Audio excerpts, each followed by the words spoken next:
বন্ধুরা, আমার চ্যানেলে তোমাদের সবাইকে স্বাগত। আশা করি তোমরা সবাই ভালো আছো, আমিও ভালো আছি। তা আমি আবার তোমাদের সামনে আবার একটা নতুন রেসিপি নিয়ে চলে এসেছি। তাহলে চলো আমি কি করি তোমরা দেখতে থাকো।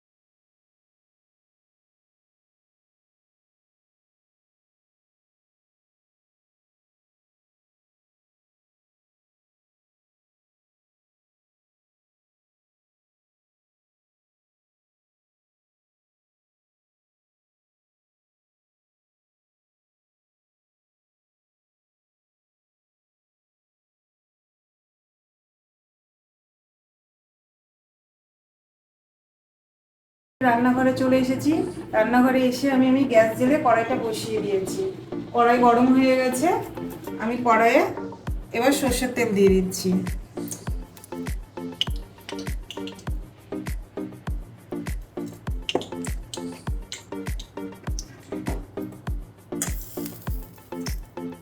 কড়াইয়ের চারিদিকে তেলটাকে একটু নাড়িয়ে নিচ্ছি।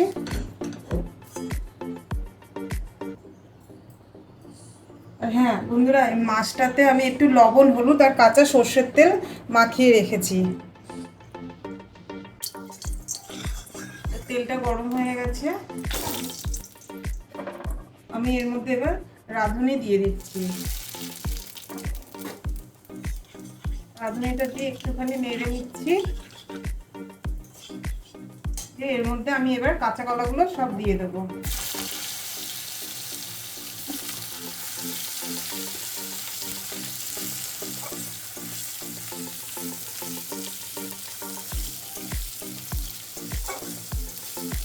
হালকা একটু আমি ভেজে নেব, খুব বেশি ভাজবো না। এর মধ্যে আমি এবার লবণ, হলুদ, আদা বাটা, লঙ্কা বাটা,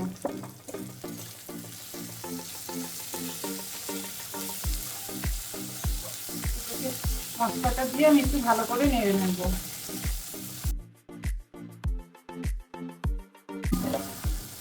লঙ্কা বাটাও দিতে পারো কিংবা কাঁচা লঙ্কা তোমরা দিয়েও দিতে পারো। আমার কাছে বাটা ছিল তাই আমি কাঁচা লঙ্কাটা বেটেই দিচ্ছি। খুব একটা বেশি এটা মশলাটা দিয়ে করতে হবে না। এর মধ্যে এবার আমি জল দিয়ে দিচ্ছি।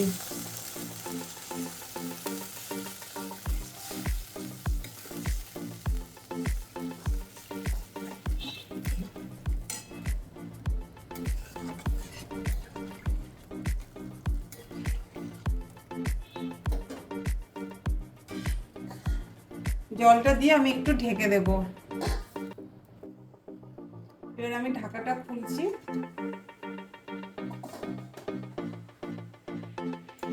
ঝোলটা আমার ফুটে গেছে, কাঁচকলাটা কিন্তু সিদ্ধ হয়ে গেছে। এর মধ্যে এবার আমি মাছ কটা সব দিয়ে দেবো।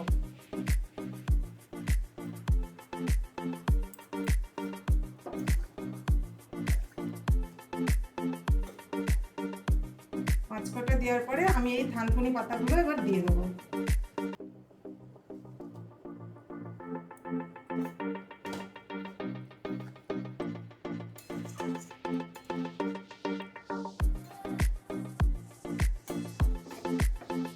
এবার আমি এর মধ্যে দিচ্ছি জিরে ধনের গুঁড়োটা।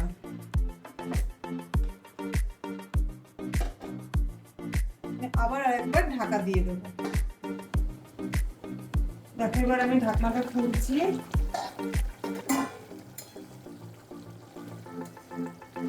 থানকুনি পাতা দিয়ে পিউলি মাছের পাতলা ঝোল আমার হয়ে গেছে। এবার এটাকে আমি একটা পাত্রে নামিয়ে নেব।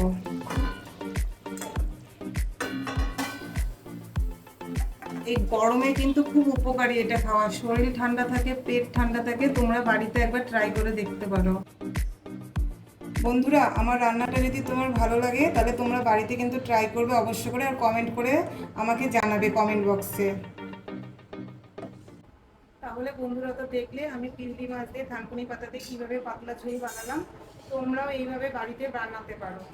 বানিয়ে আমাকে কমেন্ট বক্সে কমেন্ট করে জানাবে। আর হ্যাঁ, আমার রান্নাটা যদি তোমাদের ভালো লেগে থাকে তাহলে লাইক, কমেন্ট আর খুব খুব খুব করে শেয়ার করো। আর যারা আমার ভিডিওটা নতুন দেখছে তারা কিন্তু সাবস্ক্রাইব করতে ভুলো না। আর আমার ডেসক্রিপশন বক্সে লিঙ্কটা দেওয়া আছে, তোমরা ফেসবুকে গিয়ে প্লিজ ফলো করে দিও। তাহলে আজকের মতো আসছি, আবার কালকে আবার একটা নতুন রান্না নিয়ে তোমাদের সামনে আসবো।